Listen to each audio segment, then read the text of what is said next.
mesa, né? São vários fatores aqui relacionados, o meu foco é na água, não apenas a água para realização de diálise, mas também a questão da água para consumo, assuntos relacionados à potabilidade.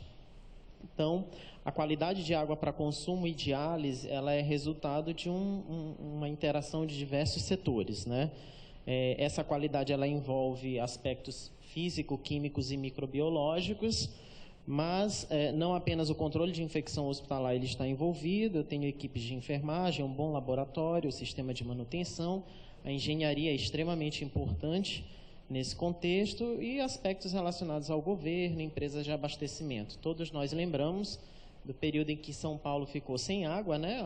O reservatório da Cantareira ficou abaixo do volume morto do resíduo. Em alguns hospitais eles sofreram com alguns surtos de bactérias gram-negativas em sistema de diálise. O controle da água está regido basicamente por uma portaria, né, que avalia a questão da potabilidade da água para consumo, e a análise de água para diálise, existe uma RDC de número 11 de março de 2014. Como o próprio Plínio já falou, às vezes é enfadonho ficar falando o que a portaria, o que a RDC demonstra, mas algumas questões precisam ser abordadas, né? Então, existem normas, né, essas questões de RDCs e portarias, que regulam a água para consumo humano, onde são avaliadas questões físico-químicas, como o pH, a presença de bactérias, como os coliformes totais, né, os termotolerantes, como a Escherichia coli. Às vezes, existe uma análise de parasitas, como Giardia e Cryptosporidium, especialmente quando a contagem de coliformes totais ou a Escherichia coli atinge um determinado valor, você passa a pesquisar Giardia e Cryptosporidium. Existe análise de elementos inorgânicos, como o cloro, o cromo, fluoretos, chilenos, as cianotoxinas, que foram causas daquele surto de hemodiálise em Caruaru, há muitos anos atrás, elementos de radioatividade e questões mais simples como gosto, odor e a dureza, né? A água para diálise está regida na RDC. Aqui eu trouxe somente o aspecto microbiológico, que muitas vezes é o que mais interessa para nós, não deixando de analisar todo esse contexto. E ela também traz de forma detalhada pontos que são fundamentais para a coleta e aquilo que deve ser analisado, né? Um parágrafo único dessa RDC mostra que a qualidade bacteriológica da água para hemodiálise ela deve ocorrer fora daquele padrão de regularidade que você determinou, que a portaria determina, a RDC, mas toda vez que existirem reações pirogênicas, bacteremias ou suspeita de sepsis em pacientes no ambiente de diálise, onde você acha que a água realmente pode estar contaminada, eu vou sair daquele padrão, daquela regularidade mensal ou semestral e fazer a coleta em momentos mais curtos, né? Esse é um slide apenas, uma figura bem interessante, onde avalia a questão do pré-tratamento, a área de osmose e o tanque pulmão, né, que é o tanque água, que faz a distribuição para todos os setores do hospital, áreas de looping de água para redistribuição também no ambiente hospitalar. Então, assim, ninguém precisa decorar isso, né? O engenheiro, ele domina muito bem isso, graças a Deus. Essa água, ela passa por um momento de pré-tratamento com filtros mecânicos, que são filtros de areia e filtros de carvão, abrandadores e deionizadores, existe a osmose reversa, radiações e um sistema hidráulico bem complexo. E, posteriormente, na sala de tratamento e reservatórios de água, existem alguns pontos também que são importantes para serem trabalhados, né? São salas que precisam de acesso fácil para operar e de manutenção fácil também, é um ambiente exclusivo, protegido contra animais e com características de piso, teto, bem descritos, né? Sem rejunte, facilmente laváveis, para não trazer problemas posteriormente, né? Baseado nessa figura do slide anterior, nós observamos que é um slide também bem representativo, mostrando que tanto o componente pré-tratamento, quanto do tratamento primário como osmose reversa e o pós-tratamento, que é o tanque de estocagem, Cada um tem a sua função, mas existem desvantagens. Na maioria das vezes, essas desvantagens são crescimentos bacterianos. Então, cada um desses setores pode acabar formando biofilme, proliferar bactéria e isso transmitir para o paciente no momento da diálise, né? E as consequências principais são essas: distúrbios metabólicos, reações pirogênicas, a presença de produtos bacterianos, e também existe a estimulação crônica, que são fragmentos de bactérias ou de elementos inorgânicos que vão estimular o seu organismo, trazendo algum aspecto deletério. Esse aqui é um exemplo de consequências clínicas de substâncias inorgânicas, né? Então, vejam que o alumínio ele causa anemia, doença óssea crônica, fraqueza muscular, encefalopatia e deterioração neurológica. Então, cada elemento que pode estar fora de um padrão pode trazer uma repercussão subaguda ou até mesmo crônica, né? E dentro do contexto da microbiologia, a água também pode ser um veículo de transmissão de bactérias. Vejam que aqui eu tenho gram-negativos não fermentadores, enterobactérias, existem as micobactérias não tuberculosas, todas essas, especialmente as de crescimento rápido, e produtos de micro-organismos, que são fragmentos de bactérias, que podem causar reações pirogênicas e estimulações crônicas, né? O que a legislação fala?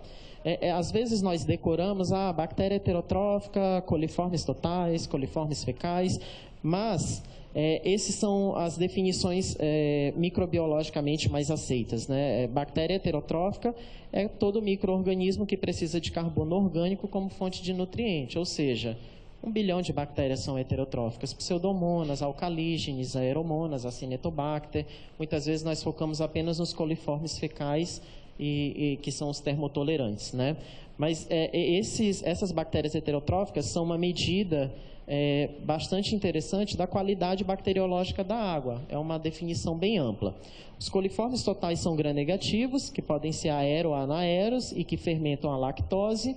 E os coliformes fecais são conhecidos como termotolerantes, porque eles podem suportar até uma temperatura de 40 graus, né? Então, essa é a legislação, características físicas e organolépticas. Existem parâmetros a serem aceitáveis, né? E a frequência, aqui no caso, são diárias. E vejam também que dentro da hemodiálise, eu tenho um padrão de coliforme total, bactérias heterotróficas e endotoxinas, também com o valor permitido, né, que é o valor máximo, né, com a sua frequência, que é mensal, e a dosagem daqueles oligoelementos, substâncias inorgânicas, é semestral, né? Então, basicamente, a RDC ela mostra isso, além de procedimentos de manutenção, né, que é a limpeza do reservatório, o controle bacteriológico desse reservatório e a limpeza e desinfecção aqui semestral e os outros mensais, né? Então, essas respostas não é propaganda, mas nós encontramos na portaria e nas RDCs, tá? Agora, aqui eu trago para vocês aquilo que são problemas, né? Os agentes que não são contemplados classicamente na legislação, ou que, na verdade, está na entrelinha e eu não consegui fazer uma leitura mais aprofundada disso. Então, às vezes, você tem um surto de Burkholderia, pseudomonas, na sua unidade de diálise, seu controle de água está relativamente bom, né? E você, mesmo assim, vai ter que fazer essa investigação, né? Então, o que eu também vou fazer com a minha população específica? Eu trabalho no hospital de transplante, de diálise, outras pessoas em transplante de célula-tronco, outras pessoas em hospitais gerais que vão ter que enfrentar essas situações, tá? Eu trouxe 3 problemas. O primeiro deles é a legionela. A legionela é uma bactéria que se prolifera rapidamente em água, em sistemas de água, tanto doméstico, sistema de hotel também e hospitais, na água do ar-condicionado e sistema de resfriamento do ar, água do chuveiro, torre de refrigeração, parques aquáticos. E o grande problema da legionela é a questão relacionada à formação de biofilme, onde ela se prolifera rapidamente, e também a temperatura, né? A legionela ela pode ficar latente em água resfriada e ela pode se multiplicar quando a temperatura ela fica adequada, formando um biofilme e sendo transmitida para todo o sistema de água hospitalar. Por que eu controlo legionela? Então, eu trouxe só reportes, né? Esses são artigos publicados, são 10 casos de legionela, de um surto, onde ela estava no sistema de água. Esses são outros 11 casos, onde a fonte de legionelose era uma torre ao lado da recepção, torre de resfriamento de água, que fornecia água também para a sauna e para outros setores do hotel. Esse é um outro surto de 7 casos, onde Legionella também permaneceu na torre de refrigeração e filtros de ar, e esses são 32 casos de torre de refrigeração de 2 indústrias. Então, Legionella realmente é um problema quando você detecta no seu hospital, né? No PubMed, essa semana eu coloquei Legionella and Outbreak, então você tem mais de 900 artigos publicados e, na verdade, nós aprendemos quando temos Legionella no nosso hospital, pesquisando as experiências que outras pessoas já passaram, né? Esse é o caso brasileiro clássico do hospital da doutora Bia, na época com a Ana Sara, onde eles tiveram um surto de legionelose numa unidade de transplante de rim, eram 8 casos confirmados e 7 suspeitos, a água tinha Legionella pneumófila, fizeram cloração da água, aumentaram a temperatura, mas o surto ele só foi resolvido na época quando colocaram os chuveiros elétricos, né? Que aí você realmente conseguiu acabar com o surto de legionelose, né? A água ela precisa ser coletada, não existe um consenso desse método e frequência. No hospital onde eu trabalho de transplantes, nós fazemos um controle semestral, né? E existem sítios que você vai determinar laboratório especializado, meios de cultura para detecção da legionela. O segundo problema que eu trago são fungos filamentosos. Esse realmente é um mega problema, o Plínio já mostrou um caso de fusário, mas vejam esses estudos, 5 estudos aqui norte-americanos, mostrando fungos filamentosos em sistema de distribuição de água de hospital. Então, neles eu tenho aspergillus e fusarium, né, em alguns casos, mas eu tenho também penicillium, acremonium, que também é fungo filamentoso hialino, que causa doença invasiva imunossuprimido, Pecilomyces, de forma semelhante a acremônio e fusário. Então, assim, o sistema de água ele pode estar repleto de fungos filamentosos e nós nem termos a ideia de que isso acontece. Esse é um outro estudo que mostra a detecção de agentes fúngicos na água para o consumo humano, medido por biomassa. Na verdade, é um compilado de vários estudos. Vocês observem aqui unidades formadoras de colônia, bastante variadas em diversos países. Mas é basicamente para mostrar que nós temos fungo no nosso sistema de água, né? E temos que tomar cuidado com uma população específica que trabalhamos. Baseado nessas questões relacionadas à colonização, o fungo filamentoso no sistema de água hospitalar, eu trago aqui um dado que foi lá do GRAAC, o trabalho da Sabrina, onde houve um surto de fusariose, né, e eles procederam à coleta de água em diversos pontos, né, e nos pontos de água também dos leitos dessas crianças, e essa coleta ela foi feita durante um ano, né, durante todas as estações. Mas vejam que tem aspergillus, que é a barrinha azul, e fusário num período aqui do verão começou, e o outono uma grande quantidade de casos. Então, além de existir essa sazonalidade, além do sistema de água poder estar contaminado, eu posso apresentar uma sazonalidade. Esse é um outro exemplo do Hospital das Clínicas, um trabalho que foi desenvolvido também no Itaci, com 2 casos de fusariose em pediatria, um primeiro em 2009, 11 dias depois surgiu um segundo caso, e eles deram início à investigação do sistema de água, ar e água, né, para fusário, e eles detectaram fusário também na água e adotaram técnicas práticas, né, medidas para o controle, porque fusário, de fato, é muito difícil, né? A gente pega tudo aquilo que tem na literatura, cloração, temperatura, ionização, ozônio, e no final das contas a gente não sabe aquilo que é mais efetivo para o controle desse fungo, né? E esse é um exemplo nosso lá no Hospital do Rim, onde eu não tenho problema com fusário. Fusário não é um patógeno do transplante de rim, mas vejam que eu tive 3 casos de fusariose, 2 correntes sanguíneas, e um paciente fez fusário no enxerto, no rim mesmo, o duplo J ficou todo contaminado, a bexiga, eu custei acreditar que aquilo era fusário, mas quando foi feita a investigação de água, a Thelma, minha dupla lá do hospital, infectologista, mostrava então fusário em alguns andares, 9º andar, 6º andar, UTI, torneiras de outros setores. Então isso foi um mega problema para a gente, né? Então, fungo filamentoso hialino também é um mega problema. A grande questão com esses agentes é que não existem recomendações de controle de fungos de água em hospital pela norma nacional, né? Não tem uma metodologia padronizada na detecção na água, né? Eu não sei como fazer essas culturas. A detecção pode ser feita por biomassa, PCR com primer específico ou espectrometria de massa. O que nós pegamos é a literatura internacional. A Suíça, por exemplo, tem um ponto de corte de 100, e a Inglaterra também tem alguns guidelines específicos, mas sem uma recomendação muito bem definida.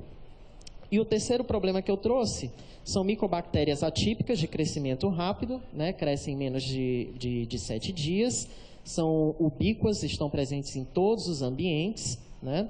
Mas vejam que essas micobactérias classicamente são resistentes a cloro, a organomercural, né, e algumas substâncias alcalinas, como glutaraldeído, forma facilmente biofilme e se dispersa na tubulação de água.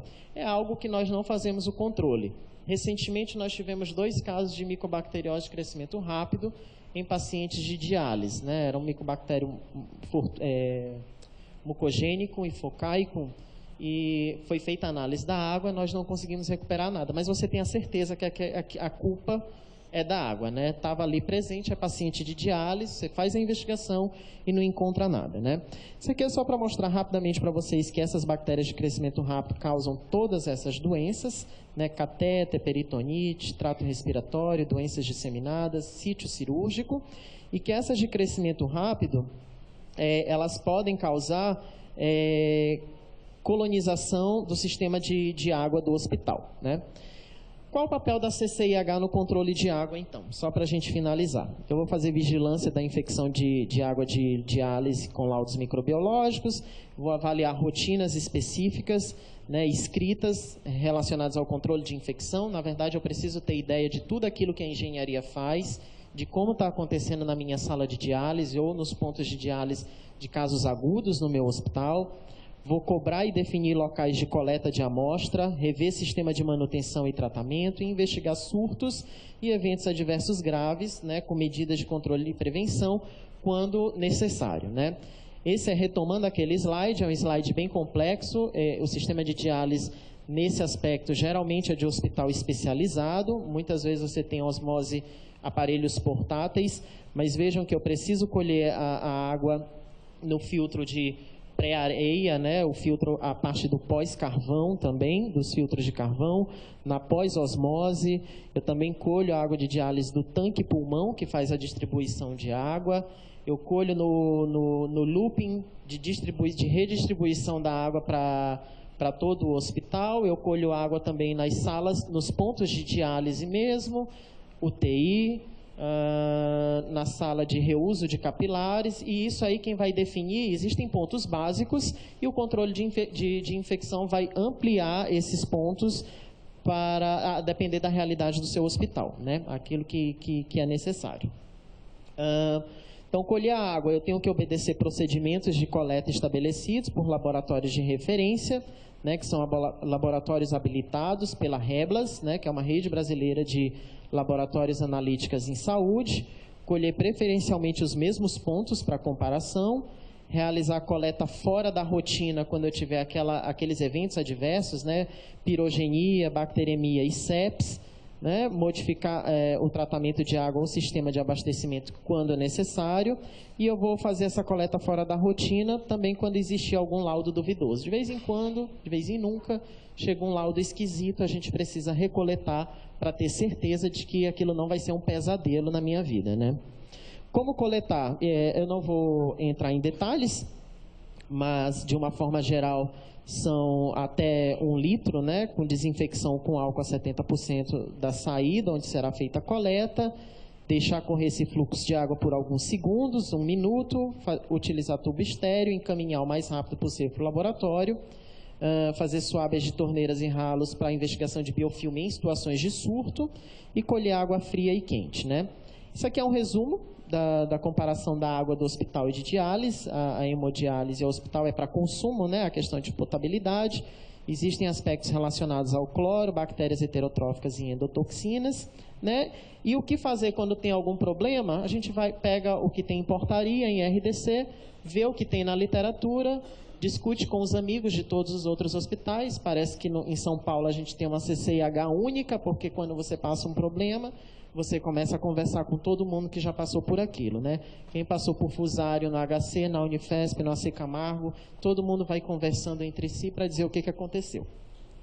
Então, eu concluo que o controle de água por esses agentes esquisitos, né, micobactérias, fungos e legionela, que não se enquadram no preconizado da nossa legislação, é um problema, principalmente em imunodeprimidos. Falta uma padronização de métodos de coleta, meios de cultura e nesse contexto de agentes que fogem do habitual. Né? Será que eu devo proceder a essa procura apenas em casos de surtos ou pseudosurtos?